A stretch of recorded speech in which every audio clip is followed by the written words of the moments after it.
camera because it looks like you are a bit out of the picture almost. Yeah. I was gonna edit it in post. We're keeping this for the intro, right? Yeah.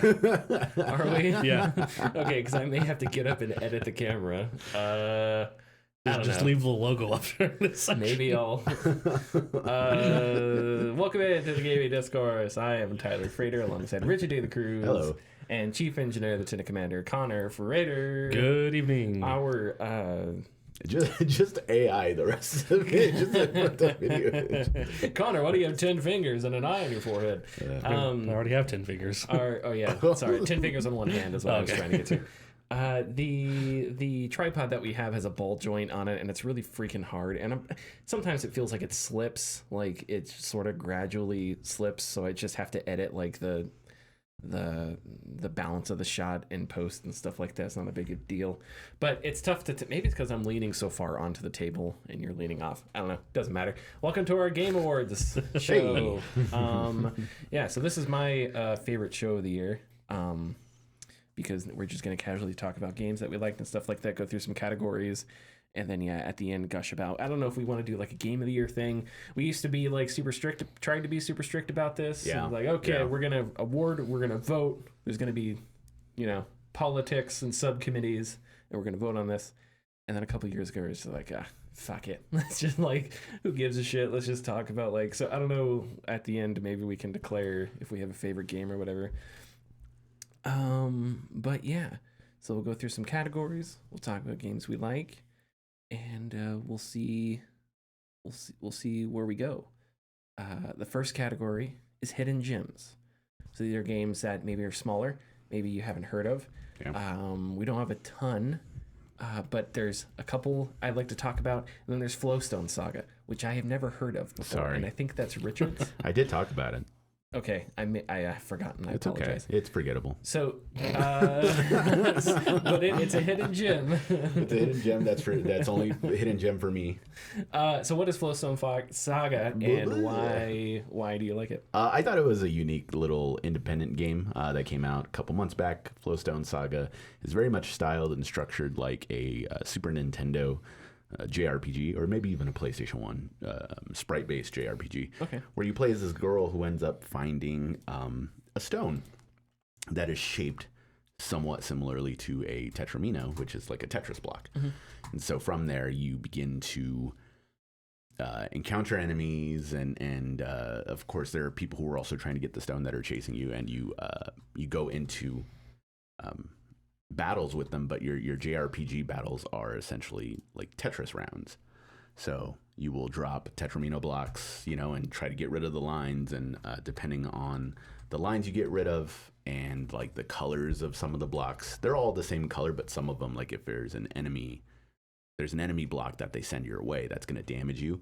If you get rid of it in time, it's usually glowing red, then you can like revert the damage back to them. I think I do remember you telling us about this. Yeah, but I am a sucker for Tetris-based games, and with this one, it was challenging because they don't have the standard. I think there's 5 Tetramino blocks, like the double L's and the T and the square and the line, but they expand on those and produce crazier as you upgrade and level up. You unlock crazier Tetramino blocks that may be like just a single square, but like 2 lines coming out from both like angles. So then you kind of have to like adjust your gameplay strategies eventually to accommodate for those types of blocks as well. It is not a story that like will blow you away, but it is enjoyable. I think a lot of the meat comes from those types of JRPG battles you have. And then there is a co-op to it. I haven't got a chance to fiddle around with it, but there is a co-op mode where you two can battle each other and other stronger enemies, which is really cool. Yeah. Co-op Tetris, huh? Yep. Interesting. Tetris Effect did it too, which is really cool. That one is really cool, actually. Which I need to play. Is Tetris Effect out on the PSVR 2? Did they ever? Yes, they did re-release on PSVR 2. I will tell you that is the ultimate way to play Tetris Effect. Yeah, I really need to try it out. And if you get into it, you'll understand it's one of the greatest games ever made. It feels like that. I don't know. Has this always been a thing? Maybe, I don't know. But it feels like, Connor, the game you recently played, where it's a side scroller, but the bottom of it is You were telling us the bottom of it's like a ball game or whatever. Oh, Peglin. Yeah, Peglin. It's like It's not a side scroller. It's a Peggle game. okay. It's a roguelike Peggle. Yeah, it's like taking like these smaller established games like Tetris or whatever, and then sort of combining it with like a larger genre.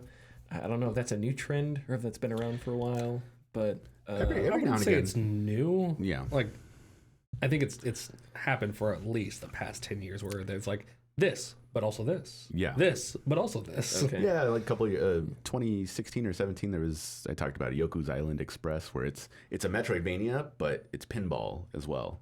Oh, yeah. So like you'll go into rooms where it's like, okay, now it locks you out and you have to doom doom doom, and then it'll open the way for you to go to like the next area. Yeah, Okay. there's just not a lot of them that pop up. Okay. I want a tactical shooter that's also Tetris somehow. That'd be rad. I want like frag and clear, you kick open a door, and then you have to do a Tetris game against a terrorist that's in there or something like that. Rainbow Six Tetris. That's what I want. Rainbow Tetris, but the S is a 6. Yeah, exactly. Rainbow Tetris Yes. 6. Tet 6. Tet 6. Tetris 6?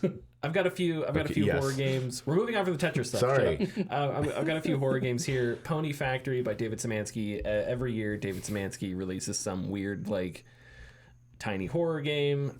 Sometimes the games go viral and he ends up getting a movie deal or something. I don't know if that's still happening with Markiplier's still making it, yeah. with Iron Lung. But Pony Factory was one of the games he released this year. Last year I talked about the one with the squirrel hunter or whatever it's called, I forget now.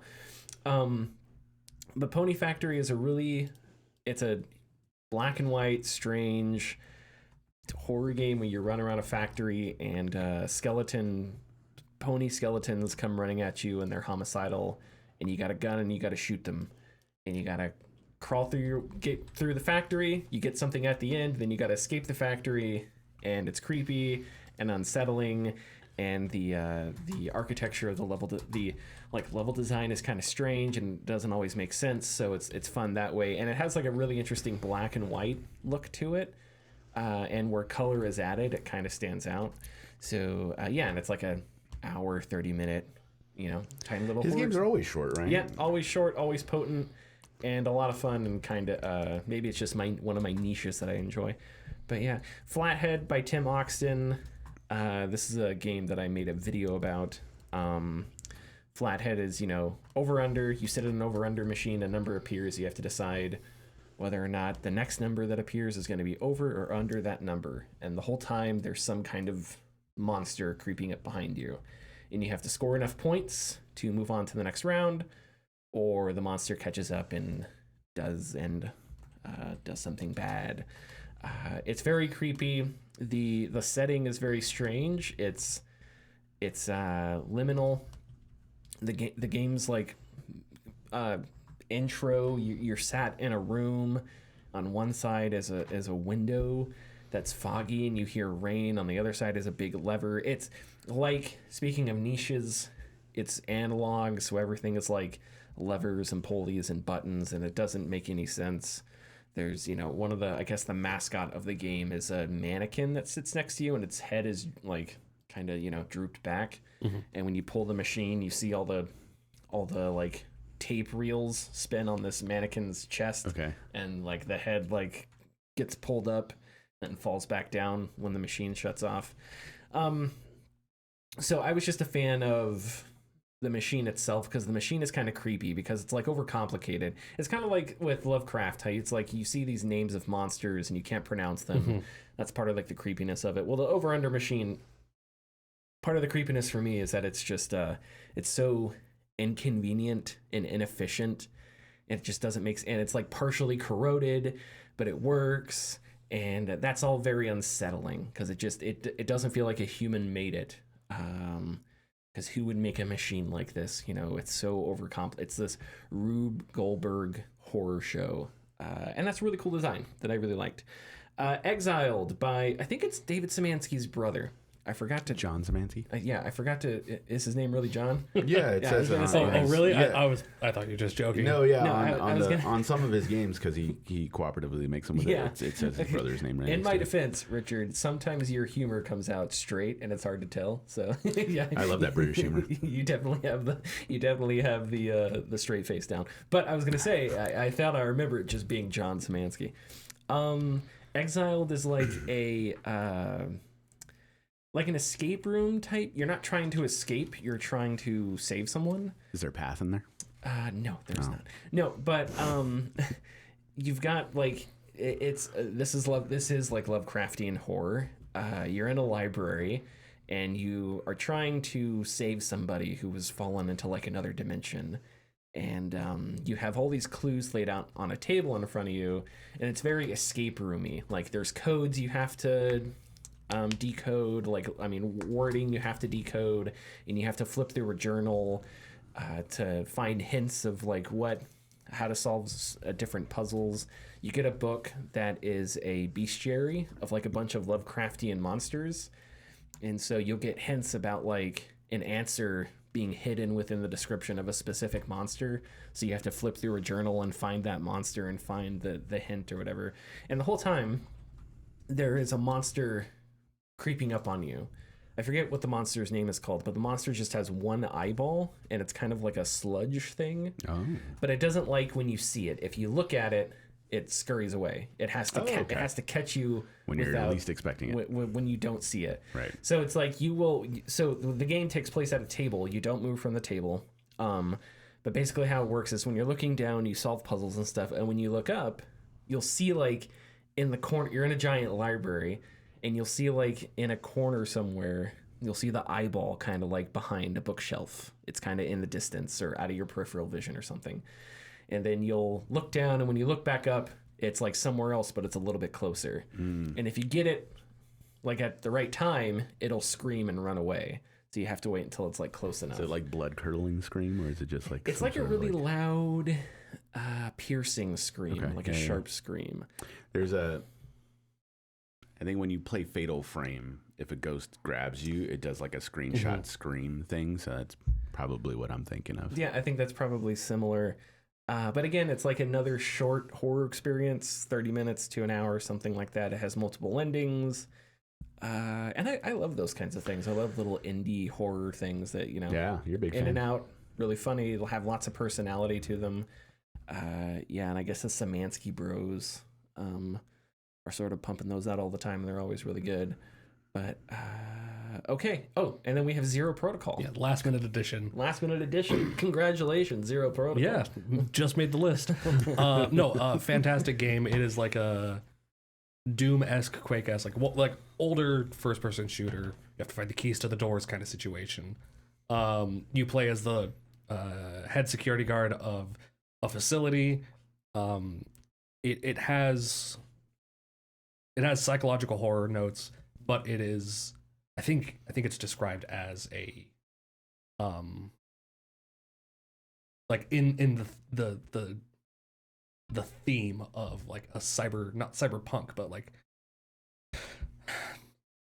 I would say it's like it's science fiction. yeah, science fiction. Is it set in Antarctica? Yes. On like a research base or Yes. something, and there's zombies. Yeah, I would say it's just kind of science, like kind of standard science fiction. I started to go towards that because the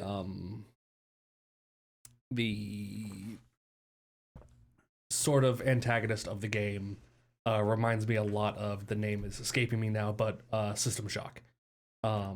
Oh, you're talking about the GLaDOS is Portal. Portal. Similar, but no. Why can't I think of the main bad girl?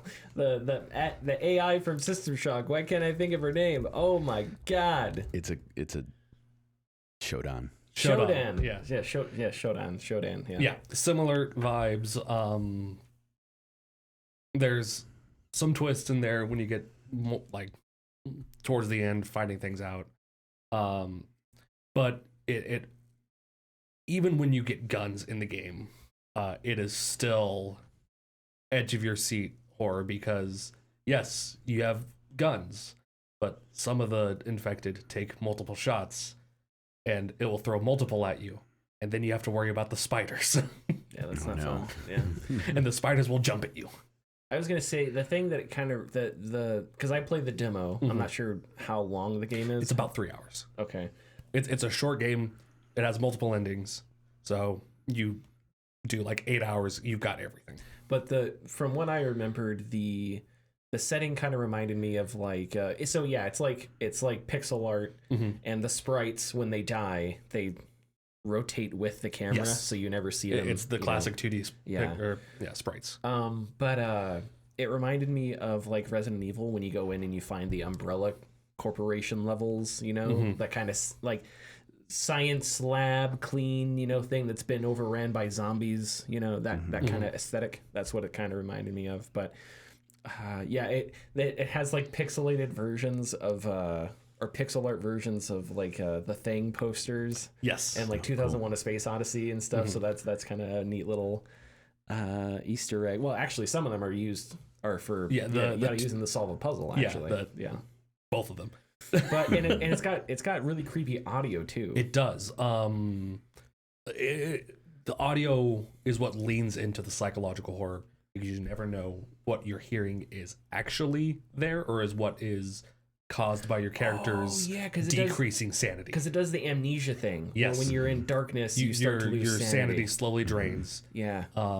And you don't know if what you're hearing is real or just audio hallucinations. Yeah. Which, if you're like me and that doesn't make your health go down or enemies find you easier, you say fuck it and you just ride the lightning and go nuts. It makes other enemies spawn. Okay. Yeah, I was gonna say some games when they have that insanity mechanic, it's not just that it makes you and if you lose all your sanity, it's game over. Okay, that makes sense. Yeah.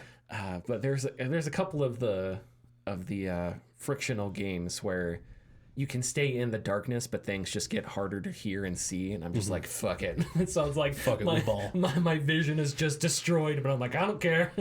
I'll live with my vision being blurred and hearing horrifying sounds. I'm fine with that. There are puzzles that you need lowered sanity to solve. Oh, interesting. Yes. Okay. Huh. Yeah. I played the demo, and it's a fantastic play. It's short, so you're not committing a lot of time to it. Some of the puzzles tripped me up for like 5-10 minutes just because I was overthinking it and misread something. So read the clues carefully. It's pretty laid out for you how to solve each puzzle. Okay. We have soundtracks here. The soundtracks that we have listed are all games that we have in the best games of the year. So we can get back to the soundtracks in a little bit, but I put down Black Myth Wukong and Astro Bot. Obviously, there's more than we'll talk about other games. Was there something specific you wanted to say about the Stellar Blade soundtrack, and we can sort of get back to it? Not specific, but I can just touch upon it. And Sure. But the Stellar Blade soundtrack was made by a large majority of the same people who did the Nier Automata, the Nier soundtrack series. So if you enjoyed that soundtrack or those soundtracks, you're going to get by and large the same type of vibes. The vocalist on it is the same woman who did the vocals for Nier Automata and the original Nier. So the lyrics are a completely made up language. Nice. That she created herself, which is really cool because I think she speaks like several different languages. So she kind of like combined like aspects from each language and kind of made her own language. So it's very cool. That's awesome. Tolkien. One of my favorite random. This is complete, not really. This isn't related at all. But one of my favorite like random YouTube videos is "Son of Man" from Tarzan. That song, "Son of Man." Yeah. So somebody cut together Phil Collins, but he sang it in like 6 different languages. Oh yeah. Oh wow. So you listen to the song, but every other verse, he's swapping between. He's like English, German, Spanish. Like he swaps French. I don't think he actually. I think someone just cut it up. Yeah. Because he recorded each one. Yeah. But he didn't change verse by verse. That would be really impressive if you could sing in German and then you could sing in Japanese and then you could sing in Italian or whatever. Which, if I had to pick someone who could do that, Phil probably could. Phil Collins. He would somehow play percussion in different languages. That's Phil Collins. Okay, so performances. I didn't finish Hellblade 2. I wasn't a huge. I need to go back to it. I know people said that I think the writing was good. I didn't get a grasp on the story because I didn't finish it. I grasped some of it. Some of the art direction is awesome in Hellblade 2. It's jaw-dropping in moments. But other times, it's just really good-looking rocks. And all that is a really good-looking rock. And rocks aren't all that interesting if you're just looking at them, unless you're a geologist and you're going to tell me something about donkey. it. What? Or donkey. That's a nice bullshit. I like that bullshit. Sure, yes. But that said, Melina Juergens, again, like, hit it out of the park this time with her performance as Senua. And Senua's character is different in this one. She's more assertive. She's a little more sure of herself. She's more, I don't know if aggressive is the right word. Maybe confident is the better word. But in the first one, she kind of, she was a teenager. I think she was a little more afraid, a little more vulnerable. And you can see that in some of her performance. In this one, she's more sure of herself. She's more confident in her own abilities. And she handles her psychosis in a different way. It doesn't... Right. At least from what I remember playing, it doesn't... She still acknowledges that it's there. Sometimes she kind of talks back to it. But it doesn't feel like it can consume her in the same way that in the first game. So those differences, and also there's more characters in this one. So in the first Hellblade, I think maybe outside there was like that, it was like a spirit that would talk with Senua every now and then, the guy telling the Nordic stories, but I don't think there was any other humans in the first one. But in this one, there's actual other characters that she has relationships with. So that makes things interesting, because now it's not just Senua and her memories and her reaction to this like mythical world around her. It's also Senua interacting with other humans on sort of a human level. So anyway, all that was fantastic to see. And I don't know. It's like sometimes I wonder how many Melina Juergenses are hiding out in video game studios. Like, is there someone at Naughty Dog that is just the next Daniel Day-Lewis? I have no idea. But, or is like the next Tom Hanks, grinding out over at Ubisoft? Like, I don't know. But like they found somebody that they liked, and she plays the character just so perfectly. And yeah, I'm not sure what Ninja Theory is doing next. I don't know if they've said that they're going to do another Hellblade or whatever. I'd like them to do another Enslaved. Yeah, wait, did they do Enslaved? Enslaved Odyssey to the West. Was that Ninja Theory? Yep. Oh man, I didn't know that. Yep. I do know that that psychopath Alex Garland wrote it, which is why I've always always wanted to go back. Well, I say that psychopath because I love Alex Garland's work. Andy Serkis he was the voice in the I need to go back. I never played it. I played the demo when it came out on the 360. This is a game we like every year we have this same conversation.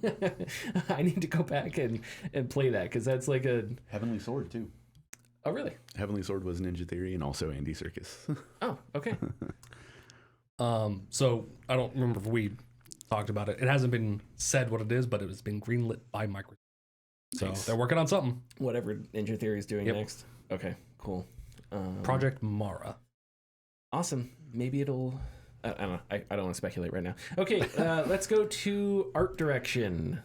So this is, maybe the games weren't that great, whatever. Less about the games, more about their art, how they did things, how the animations worked, how the... the colors, whatever. The art direction. I'll start off with the Anacrusis Stray Bombay. We had a bit of a controversy. The selection committee debated before the show. Released in December. No, you didn't have to say anything. You didn't have to say anything, Richard. You didn't have to say anything. You were staring at me. I was being passive. I was being passive. Decision committee. Straight to jail. Yes, straight to jail. It released December 5th last year. I played it because I interviewed Chet Falasek a couple months ago, and I needed to prepare, so I played through it a couple times. And it's definitely not a perfect game. I enjoyed it, but it definitely has certain faults here and there. But the art direction is fucking awesome. It's got this really bright and sleek, like 1970s high, like rich. By rich I mean financially rich because they're on a cruise ship. Science fiction to it. The music is this awesome 1970s like. Not ballroom.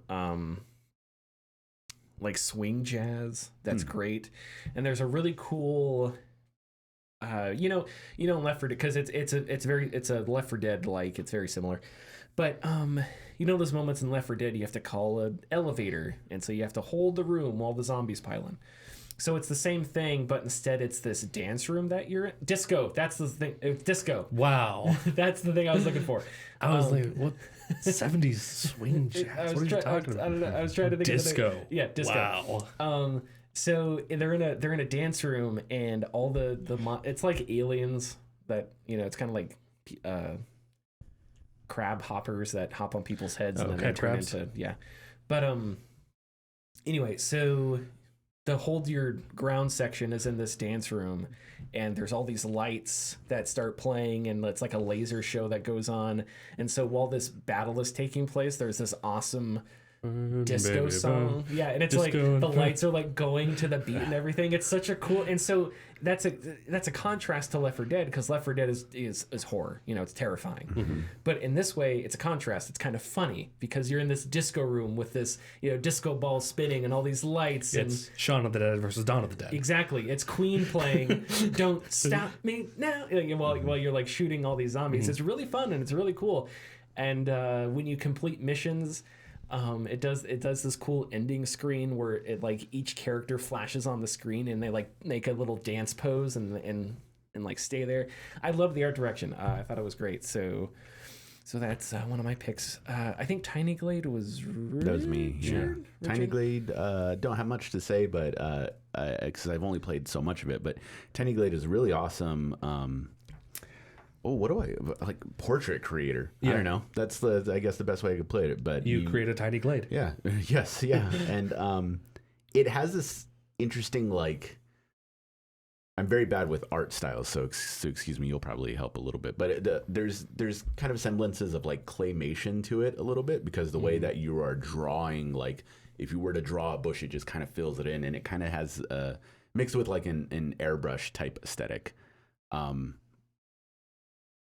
Claymation, I feel is a good way, because it reminds me a lot of like Wallace and Gromit. No, I see it. Like when you like want to be like, okay, I'm gonna build like a cathedral right here. The type of cathedral, like the type of blocks you'd use or bricks you use, kind of fill in like they would a claymation character or building being like put together at once. You encounter like little neat instances of like ducks or sheep kind of just wandering around the area that you have, and you can pet them if you want, which is nice. But like if you accidentally like build a lake underneath like a sheep, like he'll fall into it, but then he'll get like a little floaty and like get like saved. That's awesome. Or if you like delete the terrain under him, he'll like pop out an umbrella and float down. Yeah, awesome. Yeah, and it's really cute, but it's just like a really subtle like one-off thing. It's not anything that like is a focus. It's just you are building whatever you want as peacefully as you want it to be, and everything around it supplements that idea perfectly. It's a little tough to play on Steam Deck. It is not a game you need a keyboard and mouse playing it. But going to PC to play it a little bit, it was a very cathartic experience, and art style I think is like 70% of that. But it's a very, very fun, very beautiful game. Star Wars Outlaws is obviously, worst game of the year, worst game ever made, whatever hyperbole you want to say. Ubisoft. No, straight to jail. Straight to jail. But Star Wars Outlaws, I think, maybe more than other Star Wars games, nails the late 70s sort of industrial, dirty sci-fi, while capturing how like the Empire cleans over that with their stainless steel, sleek, Spartan like corridors. In the first city, there's a Imperial checkpoint, and it's a very Star Wars city. It's very dirty, it looks like kind of adobe walls and stuff like that. But the checkpoint is Imperial, and so it's like an Imperial hallway, and so it's this cut where it's like, dirty hallway, stainless steel, sterilized Empire with stormtroopers, and then right back to dirty hallway. So it's like they built that thing there as their checkpoint, which I thought was just a neat little detail. The main character, Kay, I can't get out. I think I don't know. I've never been so obsessed with how cool with the hair choice for a character, but I think they just picked the perfect 70s hair. I know that sounds weird, but it's just like that's the thing about Star Wars is sometimes you'll see, like in certain things, you'll see hairstyles and it doesn't totally make sense because you're like, that's kind of a modern hairstyle. Yeah. Doesn't totally jive. But then you watch Rogue One or whatever, and it's like, oh, these are all people straight out of the 70s. And a part of that is the facial hair and the way, the hairdos and stuff like that. But yeah, Kay's hair is like that way. And Kay's, you can check, she's got different outfits you can find, but her sort of base outfit, the blue jacket, it's straight out of the 70s, and it looks just like Ripley. It's the same sort of sneakers with like the trucker pants and stuff like that.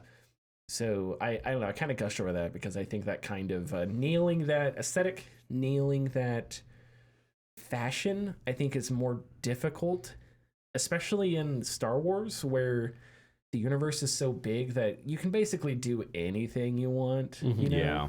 So when you really try and take inspiration from the movies from the 70s and late and early 80s, I appreciate that and I like that, and I think that's cool as hell. So obviously not a perfect game, but yeah, when it comes to their outfits and hair, I think it nailed it nailed it. Okay, Richard, I thought you had Stellar Blade in one of your favorite games. I did. I thought I did. Oh, Okay. I didn't. No, it's not there. Would you like to include it up there? Sure, we can put it in there. Okay, then tell us about Crow Country then. Crow Country. Crow Country has this really fun, I don't want to say twist on the low poly aesthetic, but when we look at games that have a low poly aesthetic, it's very much aimed towards the PlayStation 1, like Yes. hard, sharp triangles, Yep. very bad blurry textures.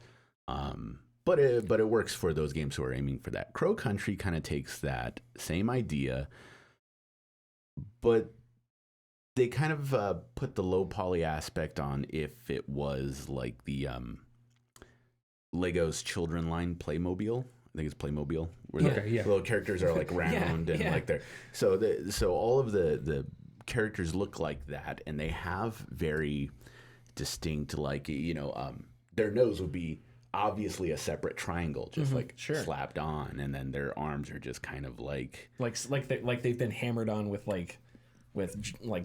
nails or something. Yes. Yeah. Almost like a toy, absolutely. And since I think they had an idea of what they wanted to do with the story, and I think they used the setting specifically, which is an old I can't think of the name of amusement park, an old amusement park, and they leaned into it by making the amusement park also seem like a set, a theater set, a play set. So interesting. Okay. So when you look at a tree, it is obviously a tree, but you kind of feel as if they just like put like two pieces of cardboard and like went and then it's like cut out a tree. Like that's kind of how it feels. The enemies are very creepy looking but grotesque because of that. If you took how the humans are supposed to look and just kind of applied that to a monster, you would get those same types of features but more exaggerated. Enemies are kind of like sharp, lanky. Their like teeth are kind of like growing out in different ways, but it still has that rounded low poly look to it. Lots of very drab brown and yellow colors as well, and the areas that are darkened are used to great effect by using it to hide like traps or hide these types of gelatin type enemies that like kind of crawl on the ground and poison you. Very, very good looking game for the type of style that it was going for, and kind of sets itself different than other low poly titles as well. But I did like Crow Country's aesthetic a lot. And then you have RKGK. Yeah, Rakugaki. Rakugaki. Yeah, Rakugaki. This one is a game that I had my eye on when it launched. I think it came out in August. It's only like $20, but it is think of us along the same lines of Hi-Fi Rush, not art style wise, but it is a cyberpunk like futuristic world where kind of corporations have taken over and now they're hypnotizing people. I keep wanting to say communism. Communism. God, my words all over the place. Capitalism. And you play as you play as a girl who is blocking this by her headphones, but her fighting style is with graffiti. So you have lots of different types of highlighter colors that you'll spray across the level and use as your attacks against enemies as well. So as you're grinding, I compared it a lot to Astro Bot because it's very platform based.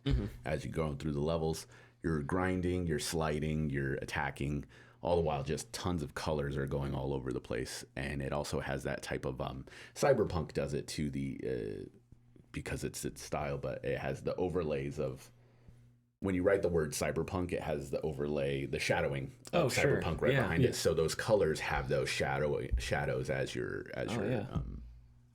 throwing the colors around as well. And when you slide across rails or the walls and you hit those graffiti tags that you're supposed to, you get beautiful murals that like just appear and make the level look better than the drab like tall cyberpunk style cities. It is still cyberpunk, man. I'm thinking Fifth Element.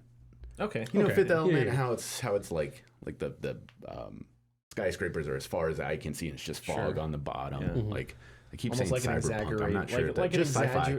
Yeah, like an exaggerated. I'm not sure what you would. I don't know if that's science fiction. Right. And that kind of went in line with how. I feel like that was sort of a theme a lot of people had back then, like the early Batman movies. Yeah. Or it's like these massive cartoony skyscrapers that were like huge or whatever.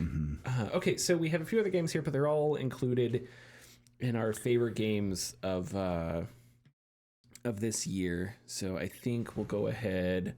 I assume Richard Metaphor Refantasio is going to be one of your favorite games. From I haven't this played year. it. I haven't touched it. You haven't touched it? Oh, okay. Well, it's there in art direction. So it is in art direction because from what I can see, that art direction is banging. We'll just give that award. We're giving the Game of the Year award. That's what we're gonna do. There we go. No, none of us have played it. We can just give it a shout out. We're giving Metaphor Refantasio Game of the Year. Congratulations. If you give me a little bit of time here at the end, I made a list of shout outs.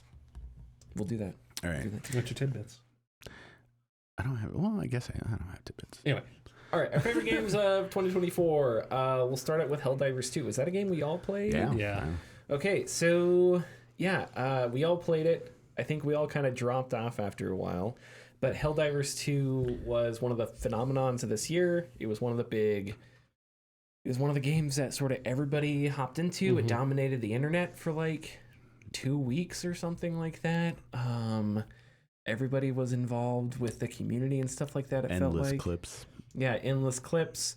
I don't know if for as cool as Helldivers 2 is, and as much as I enjoyed it, I did miss sort of the sillier Helldivers style, because the people that made Helldivers, which Arrowhead, they also made Magicka, if I remember correctly. Yeah. And Magicka, and the whole thing is like it's a comedy game. Yeah. You cast some spell, you accidentally kill your friend or whatever, because you have to do. And it was the same thing with Helldivers. Yeah. You call in a car, and the car lands on your friend, and it's hilarious. And so it's like sort of a partially like comedic with some depth of like tactical depth there. Helldivers 2 sort of went away from that, where the comedy wasn't as like laid into the game. You're still calling things in, but just because of the way that the game controlled, it was easier to like not get. And I'm not even. Could you have things land on you if they were called in? Oh yeah. Okay, absolutely. I couldn't even remember. See, that's the thing. It happens so rarely. That's like you played with the wrong people. I didn't even remember if it was a thing that happened like a ton. But that said, they so much of the game they nailed. Like, I think the combat was awesome. There were when you were calling in different call-ins and you were being mobbed by bugs and you had bombs going off and the laser, one of the big Hammer of Dawn laser things hitting from orbit. It looked like it was stunning how much was going on screen. Yeah. And you'd blow up an enemy and the bug parts would just go flying everywhere or something like that. Covered in gore. Yeah, and all that chaos to capture that. One of the cooler, like more visceral, like moments of combat. I think really in any game I've ever played, Helldivers captured really well. And also the feel of its guns. I was using the DualSense. I think we all were. Yeah. So it's like the feeling of the guns with the DualSense was awesome because you could really feel each shot when you use the recoilless rifle. It's like you really felt the pound of each shot off of the recoilless rifle, which is really cool. But yeah, it's a game that I enjoyed. I was surprised it didn't get more Game of the Year stuff. I don't think I would, like, if I were to make a list, it would be up there, but it's clearly, I wouldn't say it's one of my favorite games. It's one of the games I enjoyed the most. But I do think there is something to be said about, I don't know, after a while it gets so hard that I feel like it kind of loses its, instead of it, I think maybe that's just because I played it when it was early and it early came out, but it felt like the meta took over really quickly. There was only certain weapons that worked once you got to a high enough level, and once you got to a high enough level, it was just like so chaotic and difficult that you couldn't just play it naturally. You had to follow like a regiment, and this is the thing you do to play at this level. And at that point, it's like, not really fun anymore, But that's just my opinion. What do you guys? Sorry, what do you? I think it's still an incredible game. I hopped on when they released the new update, and I've tried to play it a lot more since, but that new update is pretty insane, and those aliens kick my ass, and I still don't know how to beat them because they're all like shielded. You have to do certain things before you can take them out. Just keep shooting them. Oh, duh. Have faith in your liberator. Of course. Problem solved. Problem solved. Yell democracy. Democracy. Have you tried that? Anyways, but I likened Helldivers to the Left 4 Dead series because I think it's something that to an extent had the same type of formula that Left 4 Dead did, and that is close to infinite replayability for those who want to get back what they put in. I think the thing that is missing from Helldivers 2 that would give it longevity like Left 4 Dead is like mod support, because Left 4 Dead of course has tons of mods that make the game more fun and silly and whatnot. But I will agree with you on the silliness of Helldivers 2 because like, the first week it was very silly. People were constantly like getting in each other's way, dropping things on each other or whatnot. But I think that with the change to third person instead of top down, those accidents now can no longer happen because you can aim where you want and you can like tell people to get down, and it is frustrating like trying to beat a level and it's like you keep getting killed by your teammates. So instead of being fun or funny, it becomes frustrating and annoying. But I think Helldivers 2, as far as multiplayer aspects go, knocked it out of the park, and I hope that we see kind of a bigger change to the free-to-play, well, not free-to-play aspect, but like the Battle Pass aspect than we have. Kind of already seeing it with Marvel Rivals. They have Battle Passes now that are there forever, so you can't just, Halo Infinite did it as well, but once you buy one, you'll just keep earning on it until you're done with the Battle Pass. And it was very forgiving when it came to that stuff, but I think that having no major story, and I understand it doesn't need one, but not having a major story, and of course the controversy regarding the PlayStation accounts for Steam. Yeah, I forgot that was a thing. Yeah, I did too. It's not I couldn't care less, but I understand. But I think that really, really soured its chances for like a lot of Game of the Year nominations, but hell, at least it's getting a movie. So there's that. It is. Yeah, Sony had no idea. Sony had a CES press conference today, and they announced the Helldivers. Starship Troopers. Yeah, hell yeah, right. Yeah, you need to get Paul Verhoeven. Just be like, make Starship Just do Troopers it again. Just get the exact cast. Yeah, same age. Michael Ironside's like 88 years old out there. Rico. Yeah, same thing. Portal Revolution by Second Face Software. So this was a fan made game. Its own little story in the Portal universe. It was absolutely fantastic. Inventive puzzles, difficult puzzles, fun writing, good, really solid voice acting. It was good enough that if you told me that Valve let a small team make their own little Portal game, I would believe you. Like, it was really well done. I played it on the Steam Deck, ran great. Yes, and like I said, some of the puzzles are hard as hell. I think it's interesting because Portal is an old game. You know, Portal 1 and 2. They're both more than 10 years old. But man, it makes me wonder, like, if fans can do this kind of stuff, what else can you do with the simple portal mechanic of just placing two portals and then you got to carry stuff through them or whatever, you know? It's like, what else is left for you to do? What kinds of innovation is there? Because some of the I don't remember Portal 2 being like this, but there were puzzles that were like quick twitch puzzles where you would have to shoot. You would have to you'd have to shoot, and then it would. Yeah, I'm not going to be able. This is going to be terrible describing it, but you know, you'd fling yourself. You'd have your portals. You have to line up your next portal and the next one after that, and then do that again. Yeah, you would as you were flying, you would have to shoot and catch yourself in the new portal that you just shot to fling yourself even higher to complete the puzzle or whatever. So really neat stuff like that. And how they worked it into the Portal world was cool. I think they captured some of that Valve mystery, because there is a lot of mystery in Half-Life and Portal. So, because you're in these weird, gigantic, underground laboratories, and it's what is this place? Who built whatever?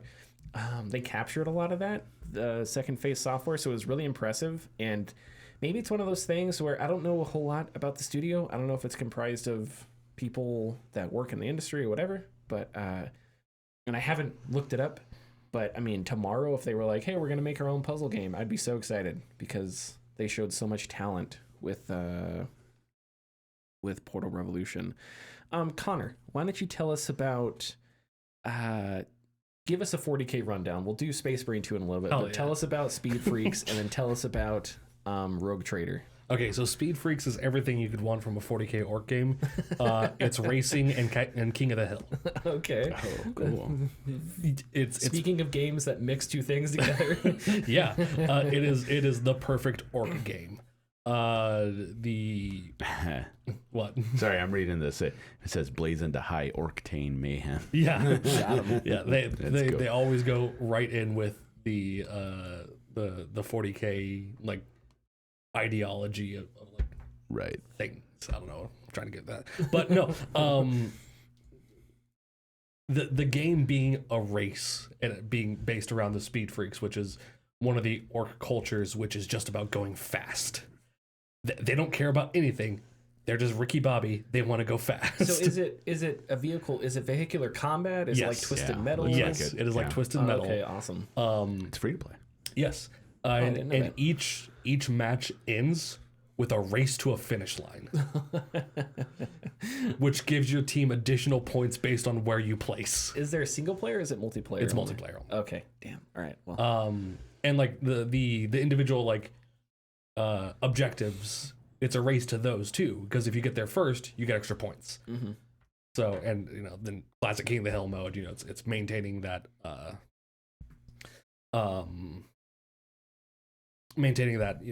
the point and just racking up score. There's also another one where you're taking bombs to the other orc team's Stompa and trying to blow it up. It's just so much fun. And Rogue Trader is a CRPG set in 40K.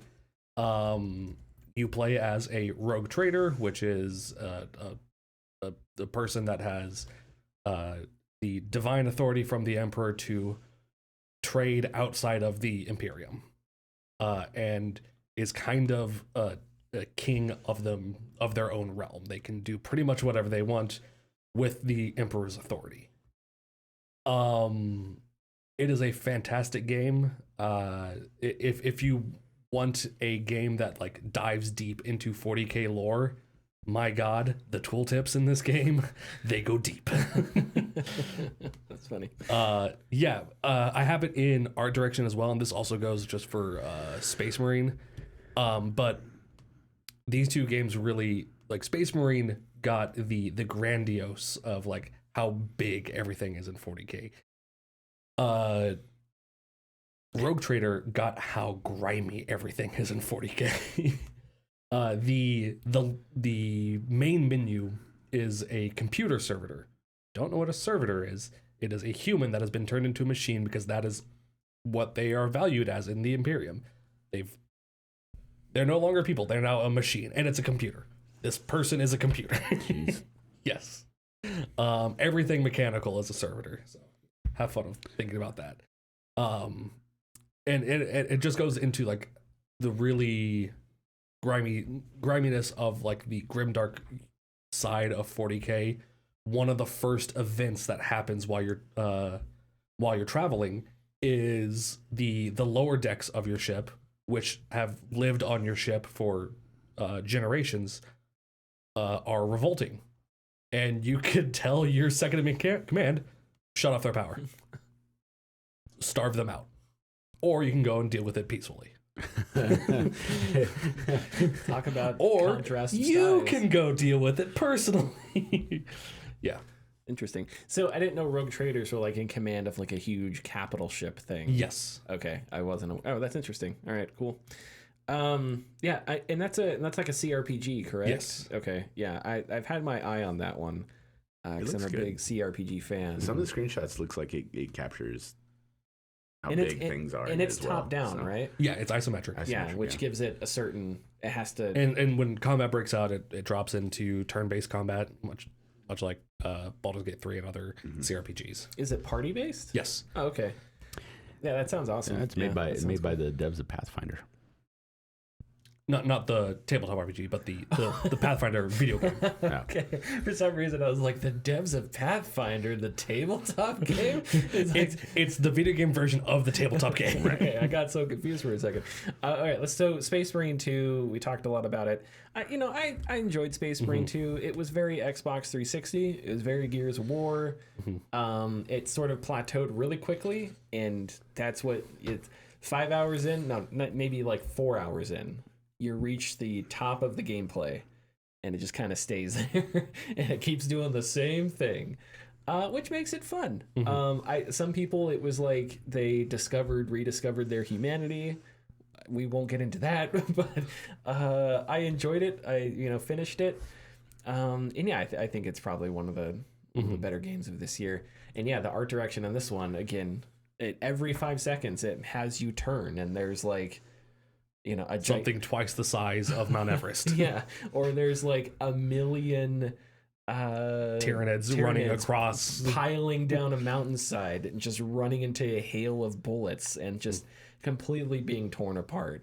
Or you run alongside a Lehman Russ tank and it breaks through a wall, and on the other side is a giant battle. The opening hour after the intro. Once you get the story going, is like that quintessential scene from the movies where you arrive on scene and you're like, Lieutenant, what's the situation? Lieutenant's like, our left flank's being torn to shreds or whatever, and you run over, and it's just like this World War I-esque front line. You just have layers of defense. Just and you see the Tyranids enfilading fire, run down the mountain and hop into the trench, and it's just this melee. Really cool. And at the end of the game, they just keep cranking it up because you get new enemies that add some color, I'll say, to the game. And they add different scenery. And then at the very end, you see new enemies. But these enemies are dead, but it's a hint of what's to come, which is exciting. So, yeah, seeing all that. Also seeing just the detail in, like, the different spaceships. when you're going around the little hub zone, and it's like there's a couple of those Mechanicus dudes that are like arguing about something, and you can see all their little mechanical parts, Mechadendrites. yeah, stuff like that. All the like the I'm not sure what to call it, the architecture, the like very cathedral. It's Gothic architecture. Yeah, like medieval architecture that surrounds it all. Yeah, really cool. And then obviously it's always fun because that sort of bounces off of the StarCraft kind of corny design of like the Space Marines. Like just have round armor, but it works. It works really well. So yeah, I enjoyed it. But yeah, the story really was like, Captain, why didn't you tell us this? I'll tell you when you need to know. Roger, Captain. And then like it's that for 5 hours. Yeah. A lot of I'll have you know, there was a lot of attention in this game. You could tell the three characters just wanted to strip down and have at each other. Oh yeah, that is. But of course it never goes there. That may be my own thing with fan fiction, but I think well, you know, it fades to black sometimes. it did. Connor, sorry, what? No, I think you really nailed how they addressed the game, or addressed the setting, because 40K is a setting that has a billion different stories being told in it. Yeah. And you're not as deep into the lore as I am. No, I'm not. So like you see these things and you're like unimpressed by them, and I'm seeing them and I'm like finding all the little things that are like tying these things together. Spoiler tag at 56 minutes. But when you're going down into the tomb world, and you started noticing some of the hieroglyphics and started questioning what was going on, the second I saw those, I immediately knew it was Necron. Okay, interesting. And I was just waiting for you to like to see some of like the cave crawler dudes. Yeah, the canoptic spiders and stuff like that, the scarabs, all that fun stuff. That people that aren't as entrenched in the lore will be amazed by, but people that know a little bit more about the lore are like questioning, why is this here? And also being amazed that it's here. Yeah. They did a really good job with those reveals. That's what I'll say. Like the story was fine, but the performances I think were good. The they're performances fantastic. were really good. Yeah. Like I don't think they had a lot to work with because the dialogue really was like always Here's the thing. structured the same way. If your portrayal of a space marine is a little corny, you're doing it right. If it's a little campy, you're doing it right. I didn't think it was that campy though. I thought No, they no, played but it pretty straight. There were parts where they go into like especially when they're dealing with like with the can't remember his name, Imura, the sorcerer. You know, the cousin, how are you doing kind of stuff. Like that goes into like it starts to get a little campy, but it's perfect for the setting because that's what the setting calls for. Okay, we'll leave it there because we got to get going here. Yeah. Richard, Yes. why don't you talk about Stellar Blade now? I think Stellar Blade for this year happened to be, I think, my top 7, 8 out of 10 game of the year. It plays extremely well. It is very beautiful, and I think that I put it in art direction that we liked. Yeah, you did. I may have just. That's okay. Sorry, that's my mistake. But it is very beautiful. Like it's very cool to see. Like the opening cutscene of the game shows like an encroaching spaceships coming to Earth and things being shot from Earth towards these spaceships. But these spaceships have that type of. You never played Bayonetta, right? Neither of you played Bayonetta. Well. I think I have. I don't know. So I've seen a lot of Bayonetta. so Bayonetta fights. Shit, I don't think I have this correct. Nephilims, is that right? Like angels? Yeah, that sounds right. Yeah. So they have a lot of like, oh, it's a creature with like 4 arms and 4 legs, but it has like an angelic stone face that's like upside down and like Yeah. wings on it. Yeah. So the fronts of these ships have those types of faces on them, and okay. they're coming, and so they shoot out all the angels, they call them, which is what Eve is. But anyways, the art style already is off to a great start, and when you get down to Earth, you have an entire world that's I use the same phrase. I got it from Gears of War, but I use the same phrase in my review of The Pathless? Pathless, yes, Yeah. which was like decrepit beauty, and it is just a lot of large statues, large buildings, large areas just overtaken by nature and overtaken by creatures. But I fell in love with the world along with the music. Exploring everything was such a joy. And the gameplay was very much like the Souls types of games. I put it along the same lines of Jedi Survivor. Okay. As far as like difficulty goes, as far as like how you play the game. But I also enjoyed the characters. I think that I feel like I'm one of the few who kind of, on the surface level, Eve is very boring.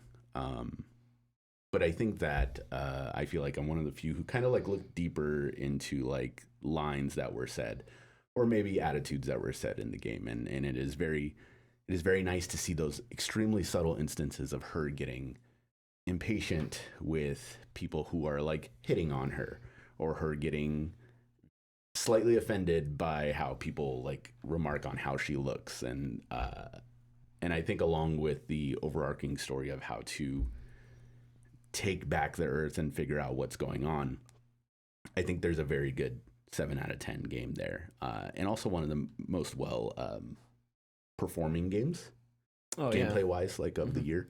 The studio is apparently doing very well with it, and they're getting ready for a PC release, so I hope more people play it.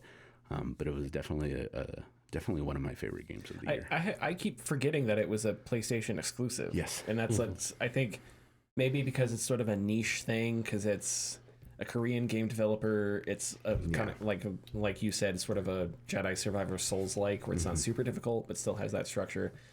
I think we owe a lot to I think it was the article came out, it was Shuhei Yoshida, who just left Sony, but he was the one who saw it several years back. He went to go see it, and he was the one who was just like, I want this for Sony. And so I think that's the deal that they made. So that's pretty cool. But another like big game for PlayStation that I think maybe was under the radar, I guess, in some ways. Because as far as I know, it was financially very successsuxsful.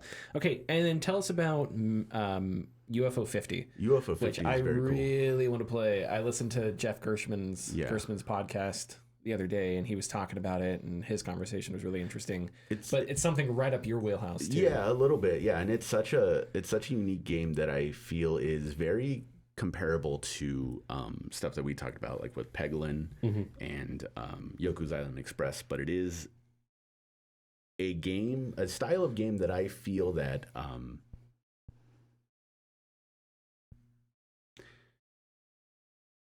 when Overwatch came out, that started I know there was team-based or character-based games before that, but that started the let's make more of these. And that started that popularized those trends, the trend. And Fortnite and PUBG battle royales, boom, boom, boom.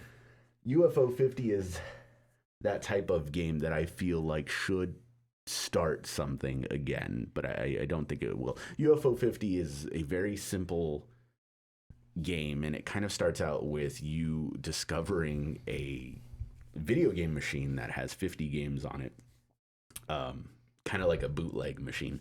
And what's great about it is the absence of information regarding what it is about, and it is essentially 50 games that you can play that are all styled in the vein of 8-bit games from the NES, Sega Genesis era, or NES era.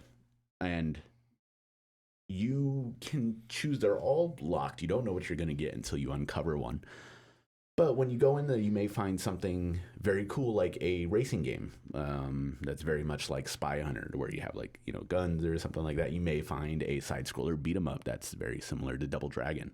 And these are, by and large, I would say, full games. So you're probably going to get like maybe a half hour to 40 minutes of gameplay in each one.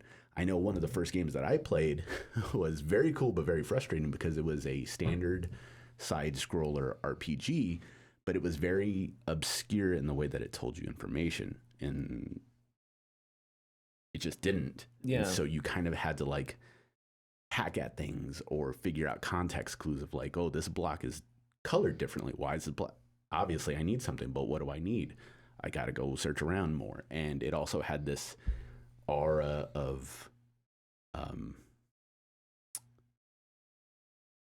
procedurally generated like thing, because I would go into a room and it would be fine, and the next time I like died or something, I would go into that room again and there would be an enemy there, or there would be something waiting for me. And it is a love letter to I guess millennials who grew up with the Nintendo. And I think that all of the games that they have made on there are incredibly unique.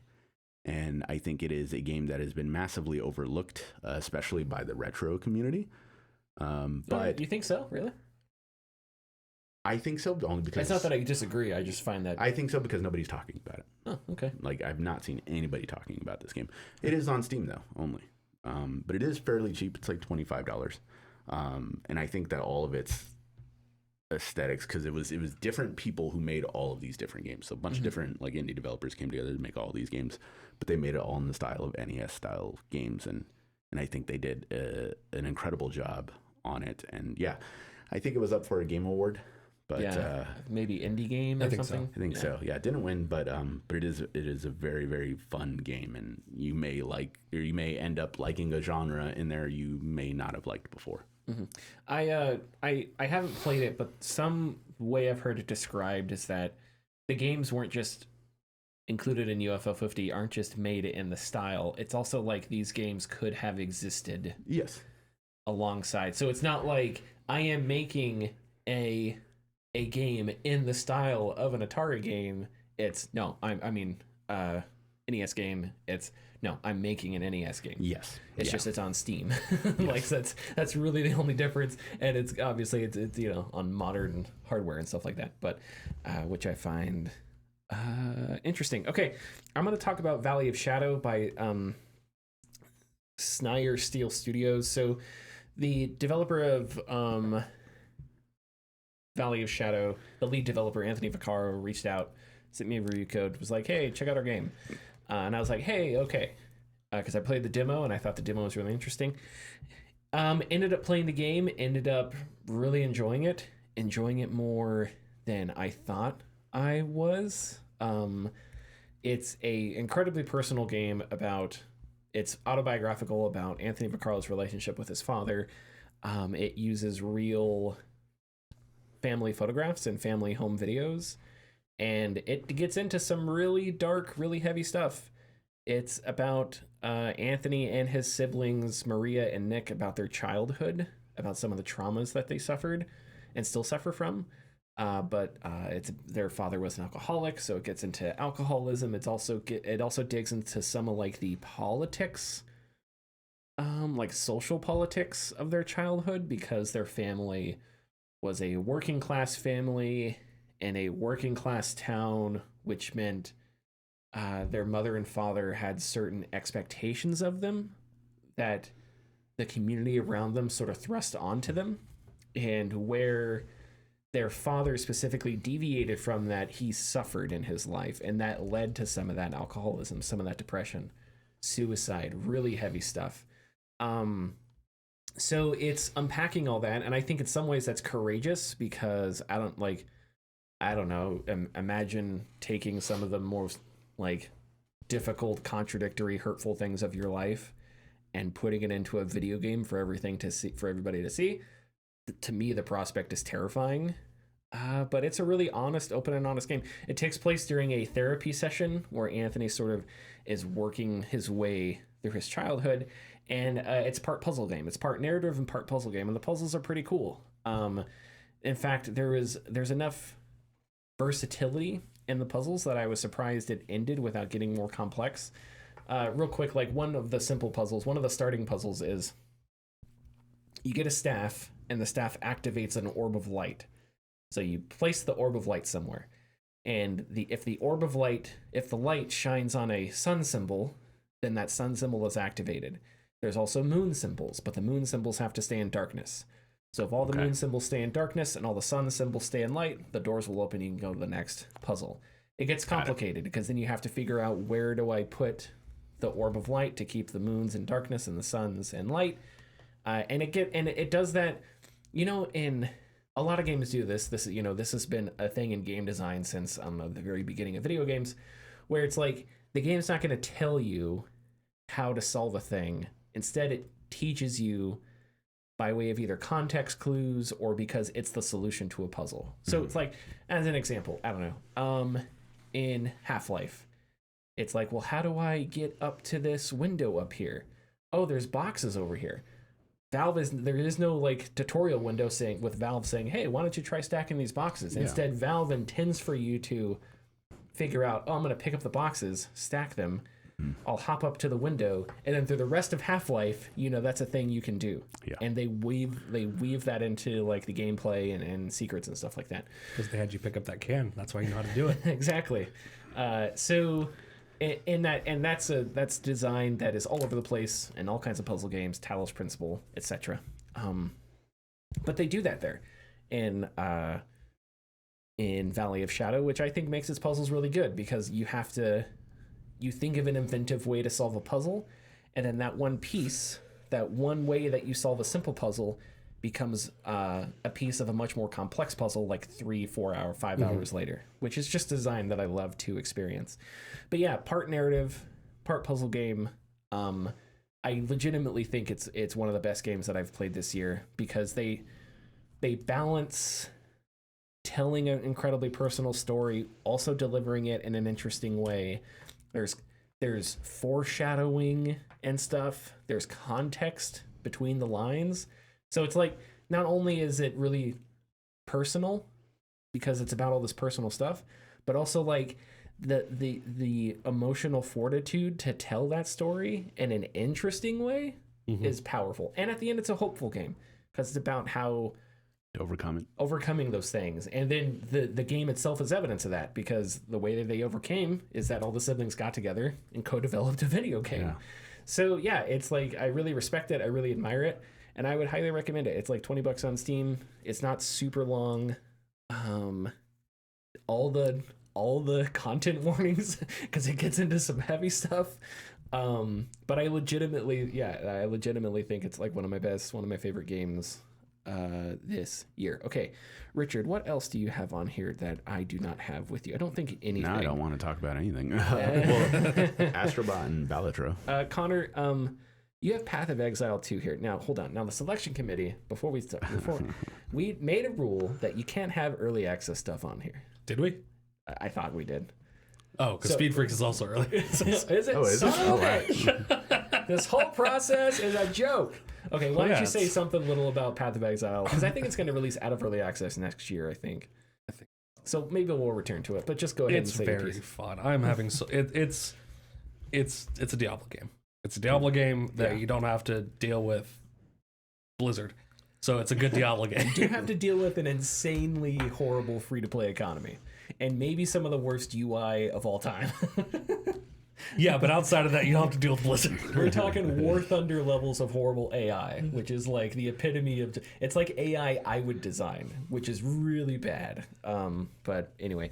Or AI from like Atari game, or UI from Atari games, where it's like, this is a menu? What? Like, you don't even know what I'm talking about? Okay, Anyway, I'm having a lot of fun with The Witch. Summoning up a horde of the undead to fight for me while I sit back and laugh at... It is cool. It's very fun.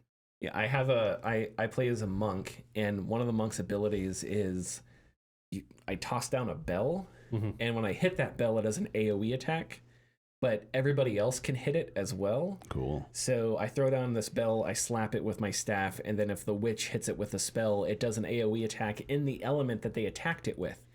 So it'll be fire or electricity. That's the sorceress. But yeah, so I'll like I'll throw that bell down, and I don't even attack enemies. I just hit this bell, and it's just like, yeah, it's just, I mean, it's Coldplay, And the bells are ringing. Guys, anyway. Viva la vida. Yeah, there you go. Thank you very much. Okay, and then Mouthwashing, Connor, is your other game on here, which I played too, and I also did enjoy a lot. It is a fantastic game. It's not a long game. I don't want to go too much into it because it's a heavily narrative game. Yeah. It is scene to scene, and you're just progressing the scene. Much like Valley of Shadow, right? Yeah, Valley of Shadow's narrative and puzzles, yeah. Was that the one? Yeah, Valley of Shadow. Every content warning imaginable. There are elements where it just suddenly drops into horror. Yeah. And then back out and just into narrative moments. Yeah, there's parts of the game I don't totally understand. You and I both know somebody who apparently knows everything about the game, which is, so maybe we should get her in here to talk about it real quick. But no, You're talking about the long horse, aren't you? Yes. It's exquisitely written. The characters are it's about the length of a movie. It's about 2 hours. And the characters are just so incredibly well fleshed out. How you see them at the beginning versus how you see them toward the end, is just phenomenal. It reminded me a lot of Alien, just the design of it, but also sort of I think it primarily deals with like workplace sexual assault and stuff like that. But also like there's, I think, sort of the sub themes. There's a little bit about labor in there. Yeah. About working, right? And about, I don't know, to oversimplify it because I'm a dumb capitalism and stuff like that. And, the economy. But two war.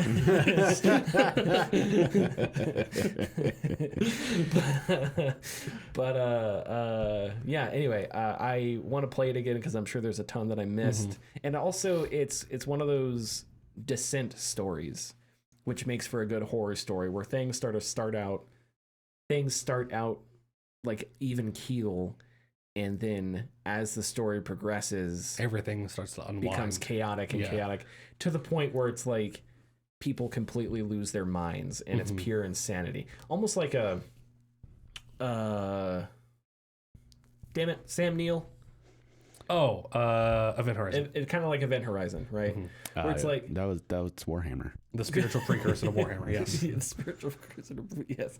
I was gonna say it was the guy from Jurassic Park and in space. Anyway, but yeah, that's by far one of the best games this year, and it just exquisitely well written. Yeah, and that's another thing that like. I'm not sure who is on that team, but whatever they do next, it's like wish list instantly. Yeah, for real. Okay, Pacific Drive is a game you and I played. Yes. There were elements of Pacific Drive that I loved. There were elements that I really disliked. It's a game that I think desperately needs a sequel because a lot of the things that I disliked are things that I think could be tweaked. Just like how punishing. So it's a survival game. You drive out, you have to manage your car, repair your car. That takes resources. And you drive out into the zone in the Olympia Peninsula, whatever it's called in Washington. And it's been cordoned off because government stuff. Okay, to get that out of the way. But you drive out there and different parts of the zone have different dangers. Some of it's like oppressive blackness where you can't see anything except for like 5 feet in front of you. Other times it drains your battery on your car. So it's like you have to drive through this area quickly or else your battery's going to die, whatever. So there's tons of different things like that, tons of different permutations of different styles and of threats. There's weird, like, I'm not sure if they're anomalies and monsters. So like one of the main ones is like this jellyfish looking robot thing that has like metal. It's like a bunch of scrap metal parts. Yeah, and it's got a magnet. Yeah. And if you like walk away from your car because you're like, what's in this building? It'll just roam by and pick up your car and take off. And it'll just drop your car. And whatever it drops your car into, your car is going to hit. So it'll fall down a mountain.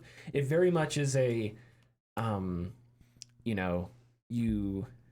if you make a mistake, you will pay for mistakes. Your car gets damaged. I do think a lot of the time it is over punishing. I think so too. because a lot of the like one of the anomalies that made me want to stop playing the game was spark plugs shooting up out of the ground, because there is little to no indication of it's going to happen.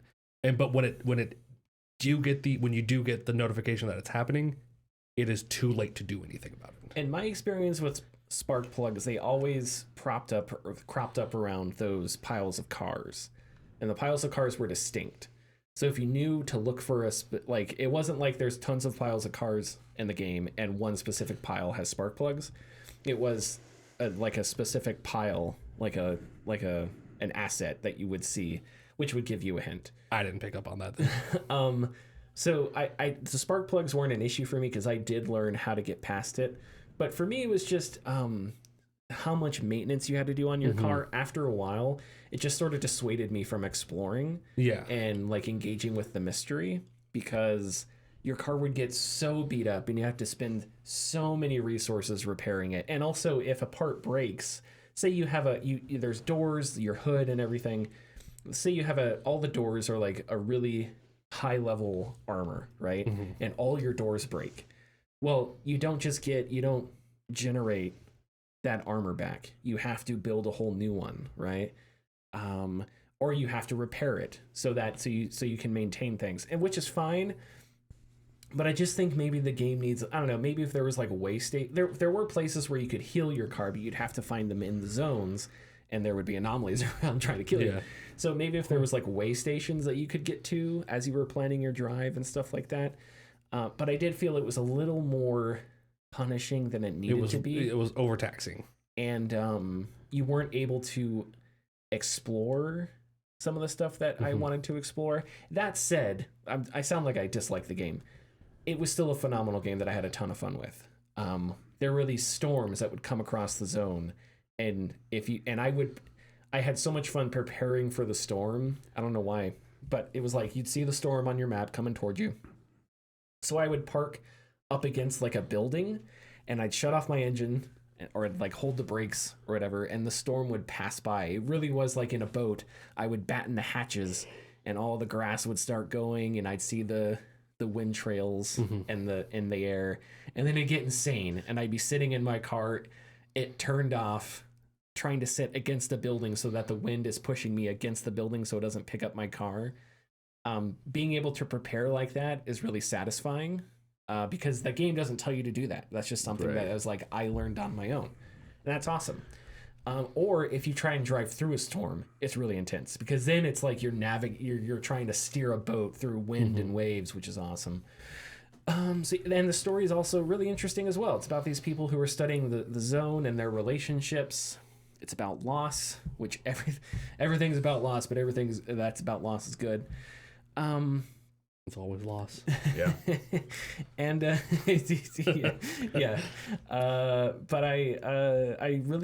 I came to love all the characters and really appreciate and like them, and their personalities, and some of them are charming, some of them not so much. But yeah, it's a game that needs a sequel. It needs Pacific Drive 2, tweak that survival mechanics, and also it needs a 60 FPS mode, which I think maybe have been added to the PS5.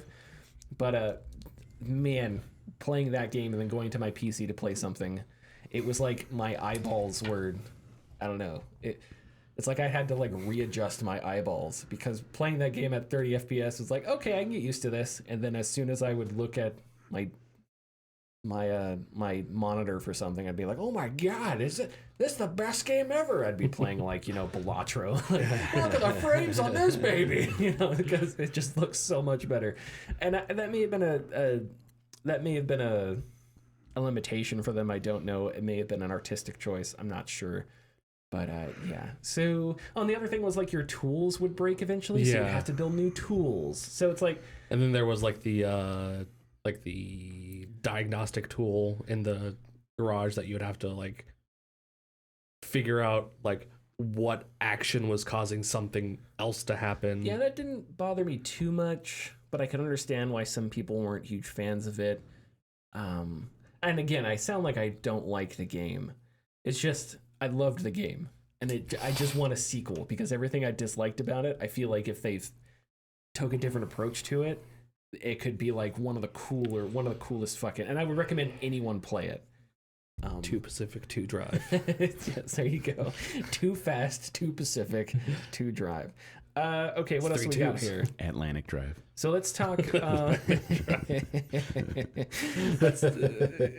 Sorry. That's okay. You got a whole series: Indian Ocean Drive, Baltic Sea Drive. Baltic Sea Drive. Balatro. Yeah. Let's talk a little bit about Balatro. Numbers game, go burr. Another game that I think I'm just going to complain about, but I really did enjoy for a while. But yeah, I enjoyed it for a week. Got my fill. Left for like 2 weeks, and now I'm back on it.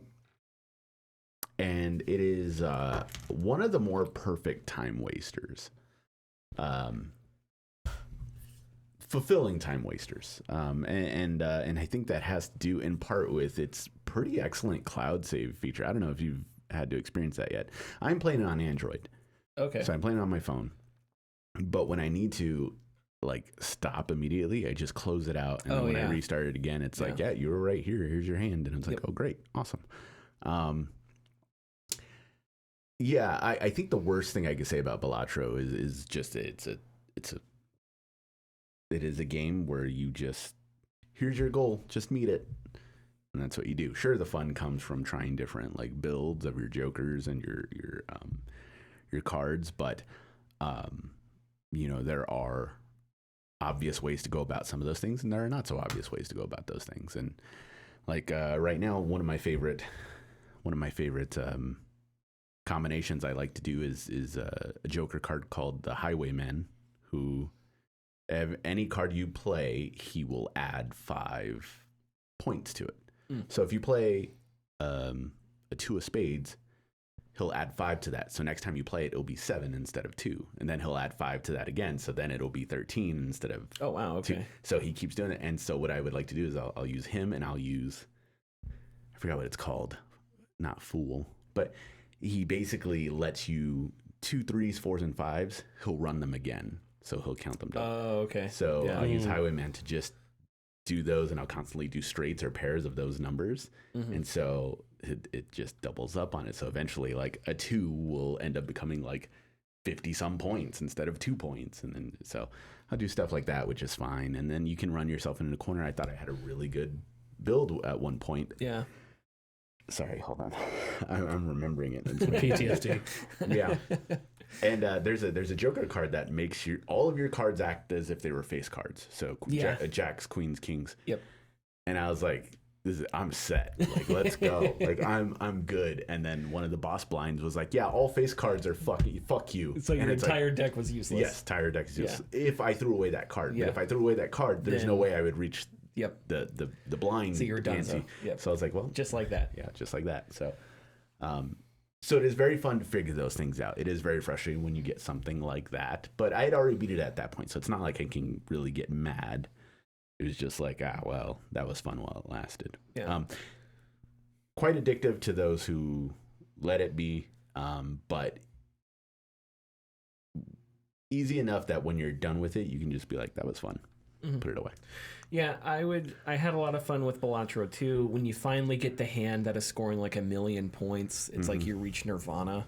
It's like you transcend and you like begin to float in air like Chris Angel style. It's like, you know, but most of the time it's like, you know, you're on the 3rd blind and you have to score 1,000 points, but all you're getting are 2s and 3s. Yep. And you just die, and it's like, okay, whatever, fuck that. I enjoyed Balatro. The thing that I'll say is that I feel like there are, I don't know, I kind of wish you could build a deck and go from there. It instead of always being random. I think I would prefer that. I'm not saying that'd be better. I'm not saying that's how all games should be or whatever. And I know there are roguelites like that, but because sometimes I think there are some jokers that are just useless. There are, yeah. And there's a lot of them that just don't matter. It's like every 7 scores twice. It's like, okay, well, that's not, you know, that's 14 point, or I could score 2 face cards and, you know, that's better, whatever. It's just, I just made that up. The point is there are jokers that I think just are so specific that it's like to build a deck around that. Unless you already preemptively knew that card was randomly going to come up. Yeah. Like it's like, unless so it's like the amount of use cases that some Jokers are actually useful is so small, and also their power doesn't scale with that. If there were Jokers that had really specific use cases, but you were guaranteed to get massive, that I would understand that. But I don't feel like that's the case. There are some rare Jokers that their powers also just suck. Yeah, so it's very like, strange. So it's like, why are you rare? It's like, why do I even need to use you? Why do I care? So Rare because they stopped producing it. That's and so as you play the game, you unlock more Jokers, yes. which means the game gets harder because now you have less of a chance of getting the good Jokers. That you want, and you have more of a chance of getting the scrub Jokers that nobody cares about.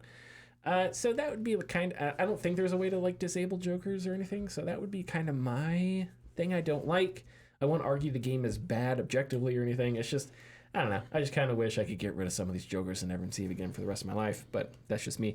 That said, this is another game with audio and art direction that I think is fantastic. All the sounds of the cards. Very subtle sounds, yes. All the little chips when they're clipping together. Yeah. All the ding, ding, ding, ding when all the scores are counted. All that stuff is very satisfying. It's very satisfying. It hits that piece of your brain that's like, I don't know. That tickle. Yeah, that little thing in your brain that likes like the quick sounds and the quick twitches and stuff like that. It does all that really well. Autism. I don't know about that. No, but it is one of the better games this year. Yeah, and I do enjoy it a lot. And yeah, I keep saying, okay, I'm done. I'm gonna play other games on my back catalog now. Right after this hand, yeah. You know, because those hands can go by real quick, and you know. Or you get into a hand that lasts an hour and you're Jesus again, scoring all kinds of points. That's Pecklin. Oh man, god damn it! Okay, I want to run through some games. I need money. Rob a bank. Oh, no, of course. There's some games that I didn't have written down. Yeah, me too. But I want to go through Echo Point Nova. Okay. I've talked about Echo Point Nova a little bit. It's a game where you ride like a hoverboard and you're flying on clouds and like floating islands. Oh yeah. It's a quick twitch shooter. You're going really fast. Enemy spawn, giant mech spawn and fire rockets, and you're going like 1,000,000 miles an hour, bouncing off the ground, bouncing off of walls. Imagine Titanfall. The parkour in Titanfall, but you're going 1,000,000 miles an hour. I was gonna say the old Counter-Strike surfing. Yeah, yes, that. You know, all the 13-year-olds with knives and they're like on a little platform. Yeah, that. Yes. Sorry, I was just thinking about all the clips that I've seen throughout my life. It's always like it's never like a 45. It doesn't matter. Okay, so Echo Point Nova. Yeah. So it's really fast paced, right? Yeah. And it has destructible environments, and it has really fun combat, and it's got a soundtrack that is just, it may be one of the best video game soundtracks of all time. It's this like really smooth. When you get into combat, it's like energetic. I'm not sure what I would call it. Like energetic synthwave. Like old. Oh, you know what it reminds me of is. What's that old PS1? Son of Man by Phil Collins. No. No, not that. It's not Phil Collins. It's not Genesis. No, the famous PS1 game that was, you were like on hover speeder cars. Oh, Wipeout. Yes. Am I thinking Wipeout? It's either Wipeout or Jet Moto.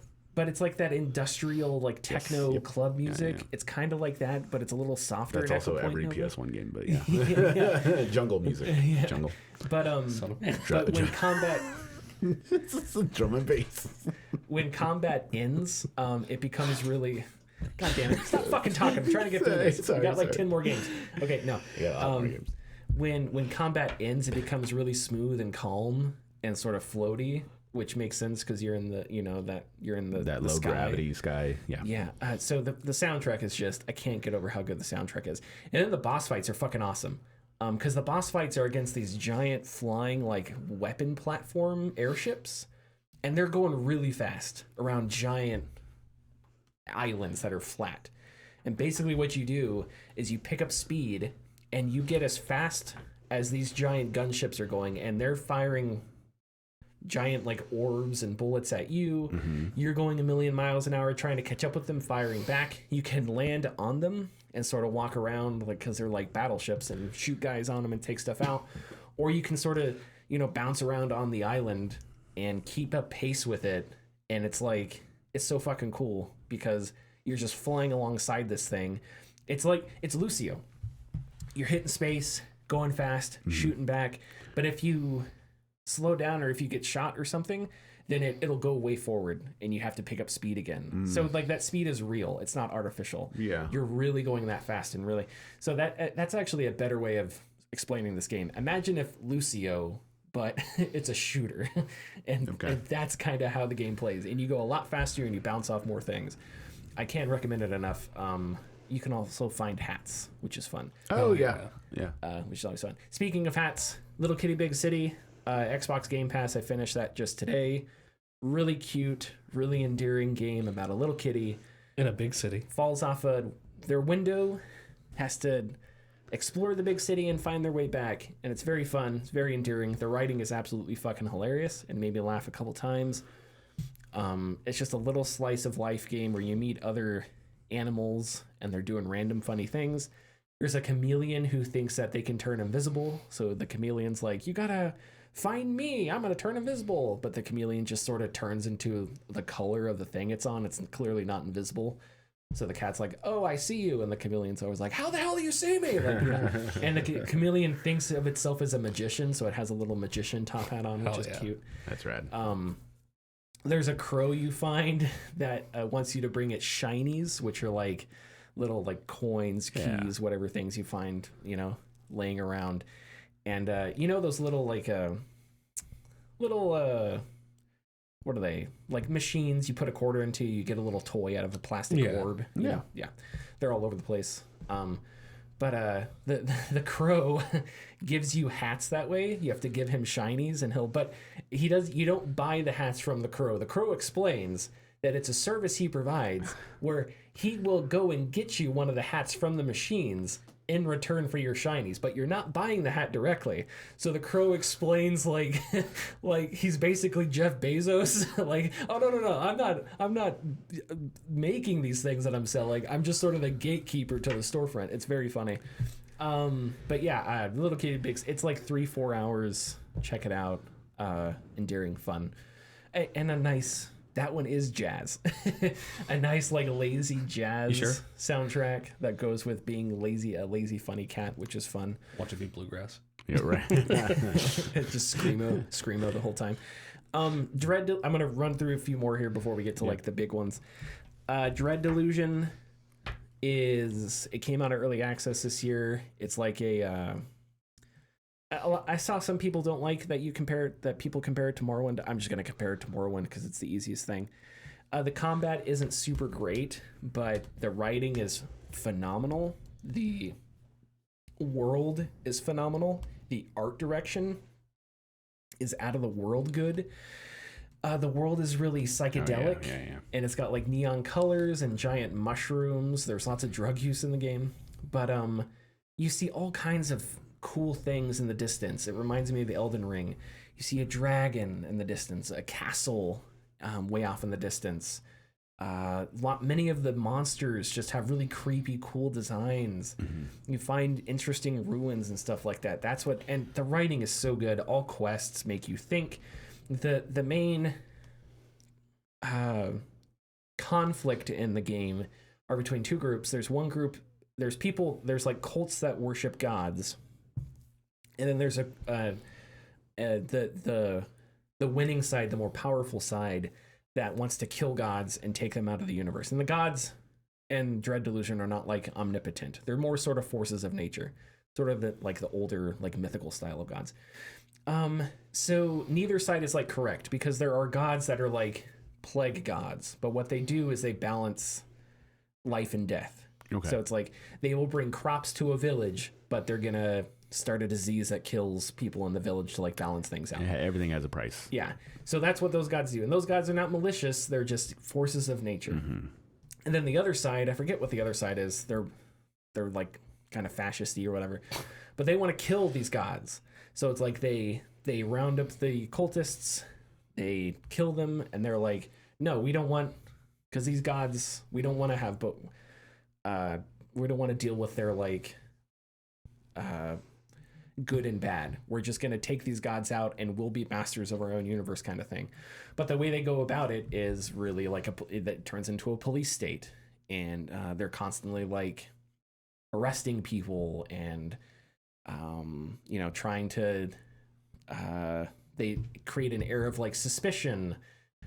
So it's a really interesting game to when you do really interesting quests to sort of work your way through, because again, there is no good side, but like you have to think, okay, one of the early quests is there's a village that's going through a drought and everybody's hungry, and I forget the other side's name, I'm sorry, but the side that wants to kill gods, they have soldiers stationed there, and they're like looking to make sure that the cult doesn't come back. And one of the people in the town is a member of the cult, and after you talk with them, they're like, yeah, I'm a member of the cult, but we're all going to die because we don't have any food now, because the god that brought us food and death is gone. And you can go and find this god, and you can talk to them, and you can release them, which will change the situation, or you can tell the side that wants to kill it where it is, thus damning the village to... And is it right? Is it wrong? Should the plague god exist and give plague and food to people? I don't know. It's fascinating, it's interesting, and there's tons of side quests like that. So I'd recommend it to anybody. We didn't talk about Silent Hill 2. The Silent Hill 2 remake. I don't know if I would... I enjoyed it. Yeah. I thought the ballerina mannequin things, those got on my nerves toward the end of it. Did you play it? No. Oh, okay. I thought you played it for some reason. Sorry. I played the original, of course, but... Yeah, I would say if I was going to recommend one of the Silent Hill 2s, I'd say maybe play the original first. I think to give, there's probably context to give to to the remake. But I think the remake did a good job not being... It modernized some things. It added some stuff. It made Silent Hill a little bit more traversable and explorable. But I think it did rely a little too heavily on combat. I think there are way too many of those mannequin things all over the place, and it's just, they're not all that fun to fight. They end up not being scary or creepy. They're just everywhere, and you kind of have to take care of them. The performances, though, out of this world good. I thought the performances were fantastic. But overall, I think remaking something like Silent Hill 2, which is just, it'd be like remaking, I don't know, Citizen Kane or something like that. Like, just the amount of pressure and nitpicks that are going to come with it is almost impossible. But Bloober Team, thank you. Mm-hmm. I think did almost about as good of a job as you could do. And some things they did change, I think they changed much better. One of the bosses in the game, the painting dad boss guy, the boss fight for him in the remake is radically different, and I think better. Now, in Silent Hill 2, they couldn't do what Bloober Team did because of the tech back then. Right.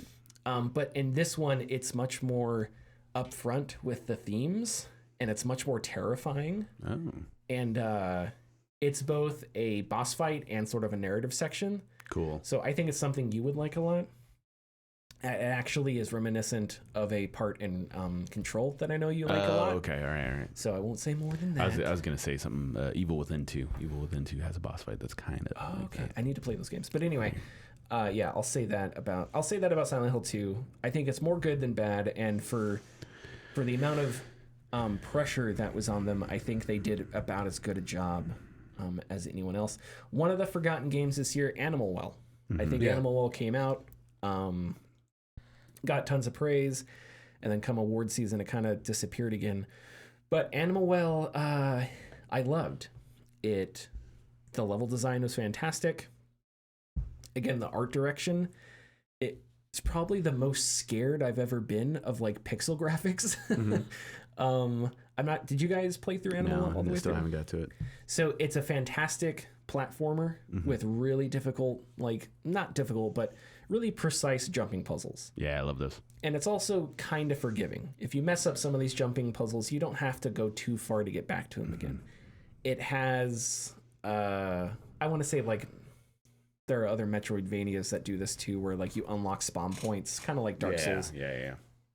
And if you die, you go back to that spawn point. Some of the platforming is really inventive and really fun and really challenging. And also the world is really cryptic and secretive. You'll find things throughout the world and you don't know how they work. And then like 2 hours later, it's like, oh, that's how that works. Yeah. Oh, and I found another one of those things up here somewhere. So you kind of have to put it together. Eventually you do find a map that helps you out a lot.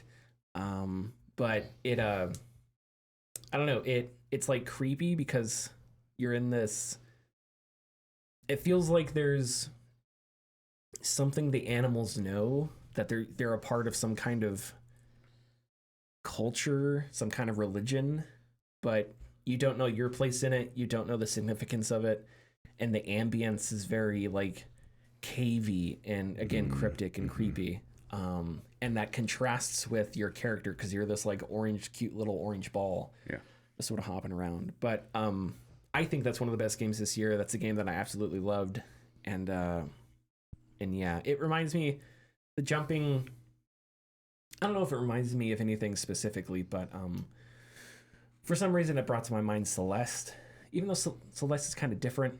I don't know. Maybe it's just because that was the last game I played that was kind of like this. But anyway, yeah, I would recommend it for anybody. And it's also a game that's like 4 or 5 hours.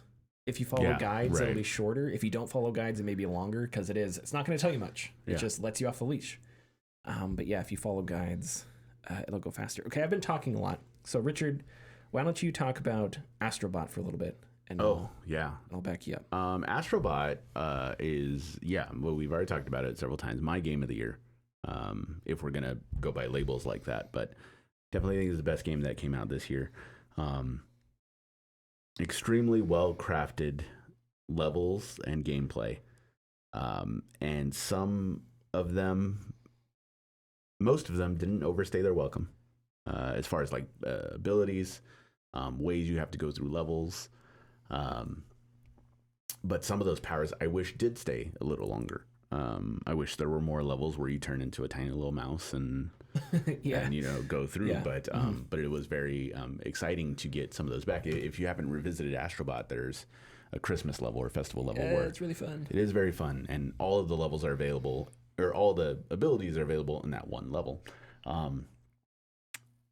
The stages are incredibly inventive, incredibly fun to go through and play through again and again to find all the little bots. Still to this day, they keep being accused of a game that's a marketing tool for Sony, which would be accurate if you can get 80% of those games, which you can't. So, but I do think I believe I said that it uses its nostalgia in a smart, endearing way instead of a capitalistic way, or a member berries way. Yes. But I think that Astro Bot hits a high very early, and it stays there. It stays consistent. Yep. And I think that's one of the most important things about this game is it's consistent to stay fun, to stay amazing, to stay bright, colorful, and keep a smile on your face the entire time you're playing. Yeah, and it's not just the level design, like it's not just the mechanics themselves, but also like I recorded a bit where I've already talked to you about this, but one of the levels where you jump on a platform and there's nothing in front of you, and the gorilla boss like swings on a building and crashes, and then a bunch of like cranes, like construction cranes, bring the rest of the level and set it in front of you. Yeah. And that little sequence, I was like, oh my god, how awesome was that? So the art direction is also like fantastic. Just the way that they introduce levels, introduce settings. The boss fights are difficult, not because they're like difficult to play, but because sometimes I just want to watch it because it just looks so cool. The expressions on the bosses are so expressive and like emotional. It makes it really and the word I would use is sincere. There is a sincerity to Astro Bot. It's not just, I mean, you can't escape it. And in anything like, in any product like this, which it is, there is a bit of, don't you like this PlayStation product? There's going to be a little bit of that. But there is a lot of sincerity, which I think is what makes it palatable. as opposed to, and this is the thing I compare it to a lot, like multiverses, where multiverses is just, it's the fucking WB characters and Iron Giant, like it's meaningless and it's dumb. Yeah. It doesn't feel sincere at all. So that's inescapable. I think there's definitely a discussion to be had about that, but the sincerity triumphs over it. Yeah. The love for that kind of stuff triumphs over it, and also like it wasn't like it treated some of the more obscure and older PlayStation games on the same level as other ones. Yeah. Like, what's the game for the PSP with the balls? Loco Roco. Yeah, it's like Loco Roco might as well not exist nowadays. Like, who was thinking about Loco Roco? I was pretty shocked to see that it got an exclusive and it got level. An entire level. Yeah, so I was like, right? wow, okay. And so no one sitting in an office in Sony executive headquarters is like, give the kids Loco Roco. Like, nobody thinks about it. But instead, the level was like exquisite and a ton of fun, and had that nonsense language soundtrack thing that was silly. That's every level. So it's just like things like that, and like there's a Mr. Mosquito reference. Yeah. Who gives a shit about Mr. Mosquito? You know, no offense to Mr. Mosquito, but like, you don't put Mr. Mosquito in there because it's like, okay, we're gonna put Mosquito in here, and that's gonna our quarter-4 profits when Mosquito 2 comes out. Like, no, you do that because somebody at Team Asobi was like, hey, I like this game when I was a kid. Can we fit this in? And they're like, sure, Jeff, go ahead. You know, whatever. Yeah. Somebody made a TikTok about Pokemon specifically, and they're like, you ask everybody who's played Pokemon, like every Pokemon is somebody's favorite Pokemon. So, which is cool because there's over 1,000, but it's like, every game is somebody's favorite game. Like, and there are subsets of fans, as small as they may be, you know, that get stoked for those things. And the holiday level included 2 characters from games that I loved as a kid, and that was Croc. Yeah, Croc. And Gex. And Gex was the other one. And I was like, this is so fucking cool. And because Croc is super obscure. He is very obscure. He's getting a re-release. I'm totally stoked for it. But yeah, no, like not a great game. A great game when I was a kid, but not a great game now. No, it's awful. But it made a, I guess I'll say, big enough splash for somebody either in the history of PlayStation or, you know, one of the devs that they decided to put it in. And it's great and it's awesome. Okay, we're coming up to 2 hours. Okay. I'll talk I'll talk about Black Myth Wukong, and then I'll talk about Indiana Jones. Black Myth Wukong, you know, you can flip a coin, a 3-sided coin, and I think any of these games, Astro Bot, Black Myth, or Indiana Jones could be Game of the Year. Indiana Jones is the best Indiana Jones thing to come out since Temple of Doom, whatever the last one is. Last Crusade. The Last Crusade. The cinematography in it is amazing. I think just capturing the spirit, the adventure, the pulpy action adventure of it. It feels like it. When I say it feels like you're watching a movie, I know how that sounds. But it really does feel like you're playing through an Indiana Jones game or movie. And Troy Baker, the whole cast does an amazing job. But he nails Harrison Ford, and also they nail like his mannerisms. Good. And stuff like that. It really feels like a Harrison Ford performance, which maybe is creepy, but I think is also cool. Black Myth Wukong is a sprawling game that they brought all kinds of stuff to. It's a Souls-like, deep combat. There are anime shorts in the game. There are claymation shorts in the game, bridging chapters and stuff like that. So it's, when it comes to like spectacle, they have all kinds. The game is drenched in Chinese mythology, which is not something I know about, but get ready if you play to hear the word Buddha, because you're going to hear it a million times, and it's important. And just like in the way that sort of God of War portrays mythology, or Hellblade portrays its mythology, I think it's interesting how it's not worried about explaining Chinese mythology to you. Instead, you're just experiencing it. Yes. You're a part of the myth, and that's fucking awesome when they pull that off. We can talk about the dev team and the stupid stuff that they said, but I just finished chapter 3. There are some hard as hell bosses, but I'm entering chapter 4. You can upgrade your character in all kinds of different ways. And there's different move sets for attacking, all very different, all play pretty different. So there's lots of different play styles there. But yeah, so we're up against the clock. I could talk a lot more about Indiana Jones and Black Myth and other games as well, but we'll end it there. Okay, I think we'll go ahead and just end it. Yeah.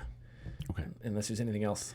I was just going to really quickly go through the entire list of things I wanted to play this year. Go ahead. Didn't do get that to. real quick. Prince of Persia: The Lost Crown, Another Code Recollection, Tekken 8, Grand Blue Fantasy Relink, Persona 3 Reload, Banishers, Ghost of New Eden, The Thaumaturge, Unicorn Overload, Lamasoft, The Jeff Minter Story, Alone in the Dark, Dragon Dogma 2, Princess Peach Showtime, Rise of the Ronin, Pepper Grinder, Ayuden Chronicles, Tales of Kinzera, Another Crab's Treasure, Saga Emerald Beyond, Indica, 1000X Resist, Mullet Mad Jack, Lorelei and the Laser Eyes, Duck Detective, Paper Mario 1000 Year Door, 9 Souls Chained Together, Gestalt Steam and Cinder, Teenage Mutant Ninja Turtles Splintered Fate, which is like Hades but with turtles, Dungeons of Hinterberg, Flintlock, Kunitsugami, Thank Goodness You're Here, SteamWorld Heist 2, Tactical Breach Wizards, Peglin, Amio, the Smiling Man, Gundam Breaker 4, Visions of Mana, Legend of Zelda Echoes of Wisdom, Metaphor, Neva, Unknown 9, Batman Arkham Shadows, Potionomics, Card NCL, Romancing Saga 2, Revenge of the Seven, Atari 50 Expanded Edition, Ease 10 Nordics, Metal Slug Tactics, Empire of the Ants, Mario and Luigi Brothership, which now has a different connotation to it, Slitterhead, Tetris Forever, Tetris Forever, Dragon Quest 3 HD, Indiana Jones and the Great Circle, and Power Rangers Reader's Rewind. There are a lot more games, but I had a very disappointing 2024 as far as gameplay goes. Final Fantasy VII Rebirth, we didn't even talk about that. Yeah, this year there was a shit ton of good games. There were. The nice thing about 2025 is there's nothing coming out. Okay. There's nothing coming out. There's not a new Assassin's Creed. There's not a new You heard Avowed. it here first. Everything got delayed. There's not a new Doom. There's not a new Ghost of Yotai isn't coming out this year. So you've got plenty of time to catch up and play all these games before gigantic games come out. Follow us, youtube.com/gaming discourse, patreon.com/gaming discourse. And we'll see you next week. Bye.